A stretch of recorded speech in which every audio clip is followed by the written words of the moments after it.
Hey folks, and welcome back.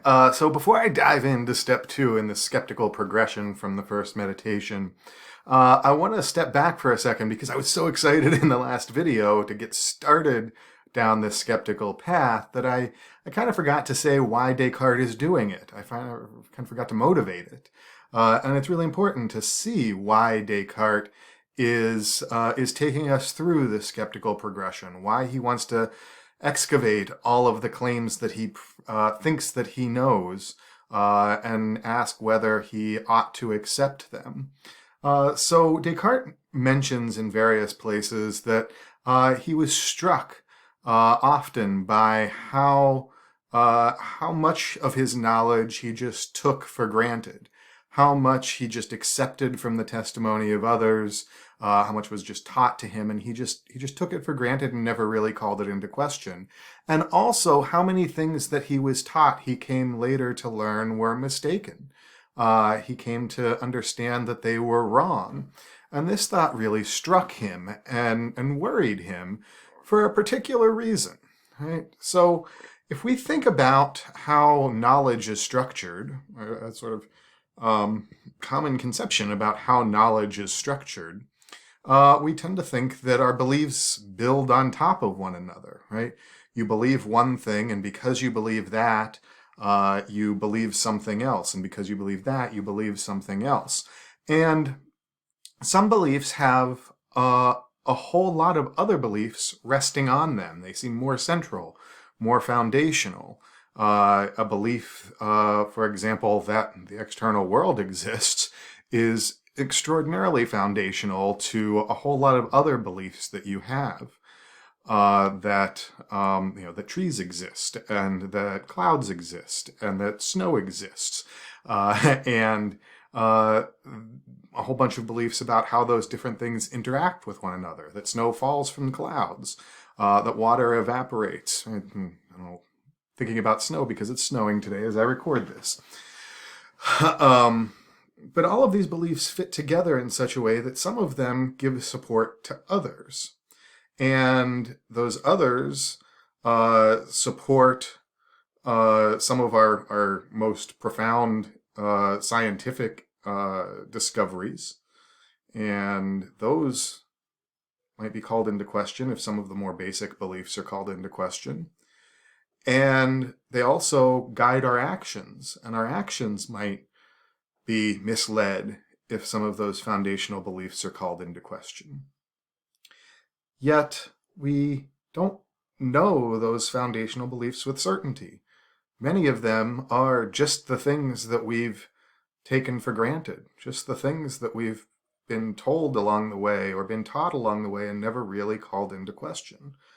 And so Descartes' fundamental worry is that if those beliefs themselves are suspect or questionable, then so are all of the findings of modern science.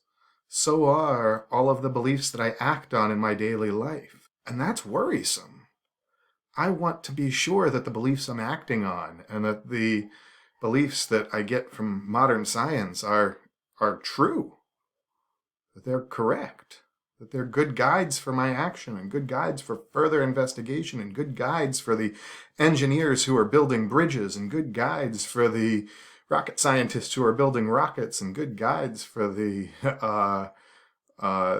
computer engineers who are building artificial intelligences, right? I want to make sure that those are true beliefs that they have, right? That the folks who built the Large Hadron Collider at CERN, like the things that they think are true really are true is pretty important so that they don't make everything just go poof, right? So the worry is really fundamental here, that if these foundational beliefs are not true, we don't have good reason to believe them, then we might lack good reason for believing these sort of superstructure beliefs, these other beliefs that we have. And if we lack good reasons for them, then we shouldn't act on them because that might be really bad, right? So Descartes sets out saying, well, I need to investigate each of my beliefs then. I need to investigate each of my beliefs and determine whether or not it's true. But I've got too many. That would take more than a lifetime to go through each of my beliefs and figure out whether or not it's true. So I need to lump them into categories. and find tests for whole categories of belief. Well, the first categories were those that we learned from the senses and from testimony. And when we look at that category of beliefs, the skeptical doubt he raises is simply that we've often been led astray by our senses and by testimony. And if we've often been led astray, then we shouldn't trust any of the beliefs that we've come to in that way. So, as I said at the end of the last video, that means that we need to jettison all of our beliefs about particular matters of fact. Right? My belief that this very bottle here is a green water bottle. I've got to toss that belief out. I know that only on the basis of my perception. I know that only on the basis of my senses, and I can't trust those. My belief that Abraham Lincoln was the 16th president of the United States. I only know that because I learned it from teachers and I read it in books. That's just belief that I have through testimony. I don't know that that's not deceptive testimony. I don't know that I'm not being lied to by those many people. I don't know with certainty anyways. I'm pretty sure, but I don't know with certainty that I'm not being lied to, so I've got to jettison that belief.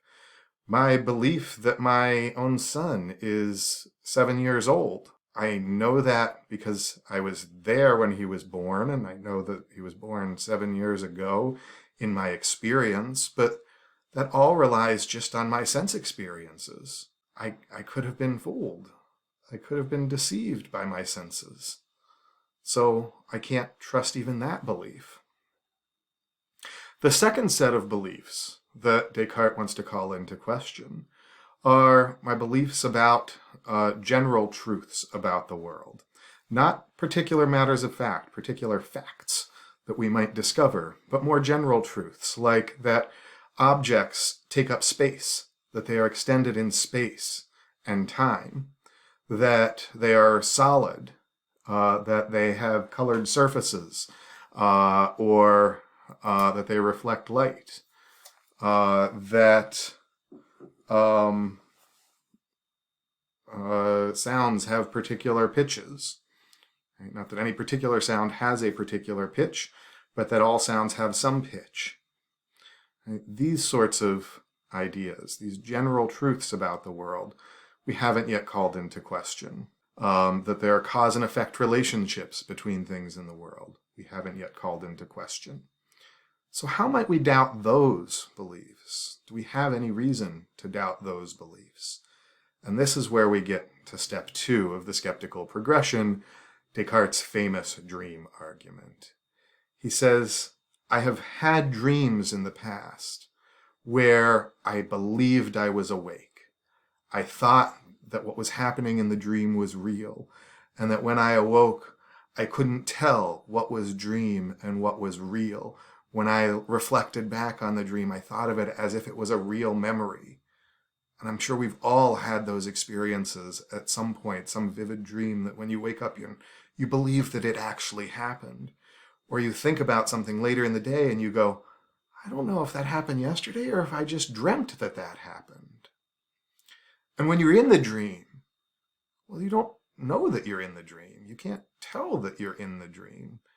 If you've seen the movie Inception, right? This is the premise of the movie, that they travel through dreams and they have some kind of a talisman, some kind of a top for one of them that acts in a particular way if they're in a dream and doesn't act that way if they're in the real world. But there is nothing like that. We don't have some kind of a way of testing, pinching ourselves to test if we're actually in a dream or actually in the real world. Some dreams are just that vivid, that real, and there's no way to know for sure that you're not dreaming. So there's no way to know for sure that I'm not dreaming right now. There's no way to know for sure that I'm not sitting, I think I'm sitting in my office. I think I'm sitting in front of a webcam and I am recording myself speaking to all of you, and that you are actual real people out there who are hearing these things that I'm saying, hopefully. But it may be that I'm in bed and just I'm dreaming all of this. Or it may be that I'm in a kind of pod, like in the Matrix, and I'm dreaming all of this. None of this is real. And if that's the case, then Well, the things that I believe about objects being extended in space and time, taking up space, that's not true of my dreamt objects. They don't take up space. They're merely in my imagination. They're not really extended in space and time. The things that I believe about all objects having colored surfaces, well, there may not be any objects out there at all. There may not be anything to have colored surfaces. It may all just be in my head. It all may just be imagined. The things I think are true about cause and effect relationships existing between objects, that may just be imagined too. That may just be in my head. So I can't even know these abstract truths about objects, that they're extended in space and time or have these various surface properties. I have to doubt those as well if the dream argument, and it's a compelling argument. How can I tell if I'm dreaming or not? How can I tell with certainty if I'm dreaming or not? Yes, most of the time dreams feel different than being awake does. But there are moments in dreams that feel very real. How can I tell that I'm not just stuck in one of those moments?